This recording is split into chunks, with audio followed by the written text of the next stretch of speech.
എവിടെ പോവാ ഗൈസ്? നമ്മൾ രാവിലെ എണീച്ചു. ഇന്ന് അമ്മയ്ക്ക് ജോലിയുണ്ട്, അപ്പം അമ്മേനെ ഡ്രോപ്പ് ചെയ്യാൻ വേണ്ടി പോവാം. അല്ലേ ഭാവി?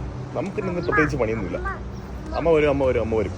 സോ ഗൈസ്, ഇന്ന് ഈദ് ഹോളിഡേയുടെ 4ാമത്തെ ദിവസമാണ് കേട്ടോ. വൈഫ് ഇന്നലെ ഈവനിങ് 7 മണിക്കാണ് മിലാനിൽ നിന്ന് ലാൻഡ് ചെയ്തത്. 2 ദിവസത്തെ ലേ ഓവർ കഴിഞ്ഞിട്ട് മിനിമം റെസ്റ്റ്, അതായത് 12 മണിക്കൂർ കഴിഞ്ഞിട്ട് അടുത്ത ഫ്ലൈറ്റ് 1 ഡേ ലേ ഓവർ ബംഗ്ലാദേശിന് പോവാണ്. വീഡിയോസിലൊക്കെ കാണുമ്പോൾ വിചാരിക്കും ക്യാബിംഗ് റൂ ലൈഫ് അടിപൊളിയാണെന്ന്. പക്ഷേ ഒരു ഡെസ്റ്റിനേഷനിൽ 1-2 വട്ടം പോയി കഴിയുമ്പോഴത്തേക്ക് ഫുള്ളി മടുക്കും. ഇപ്പോൾ ഏകദേശം 9 വർഷമായിട്ട് പുള്ളിക്കാരി ഫ്ലൈ ചെയ്തുകൊണ്ടിരിക്കുക. അപ്പം നിങ്ങൾക്ക് ഏകദേശം മനസ്സിലായിട്ടുണ്ടാവുമല്ലോ. ഓരോ ഫ്ലൈറ്റ് കഴിഞ്ഞ് വരുമ്പോഴും എൻ്റെ അടുത്ത് പറയുന്നത് എനിക്കിനി ഫ്ലൈയിങ് വയ്യ, ഞാൻ നിർത്തുവാണെന്ന്. ഞാൻ അപ്പോഴൊക്കെ ആ പറയുന്നതും കേട്ട് മിണ്ടാതിരിക്കും. കാരണം പുള്ളിക്കാരി വീട്ടിലെത്തി ഒരു ഉറക്കം കഴിയുമ്പോഴത്തേക്കും ബാക്ക് ടു നോർമൽ ആവുകയും. ഞാനും വാവക്കൂട്ടനും ഇന്നും ഒറ്റയ്ക്കായിരുന്നു. ഉച്ച വരുന്ന കറങ്ങി നടന്നിട്ട് വയറ് വശന്നപ്പോഴത്തേക്കും നമ്മൾ നേരെ വീട്ടിൽ. വാവയ്ക്ക് റൈസും പരിപ്പും വെജിറ്റബിൾസും ചിക്കനൊക്കെ ഇട്ട് വാവയുടെ ഫേവറേറ്റ് സാധനം ഉണ്ടാക്കി കൊണ്ട് കൊടുത്തു.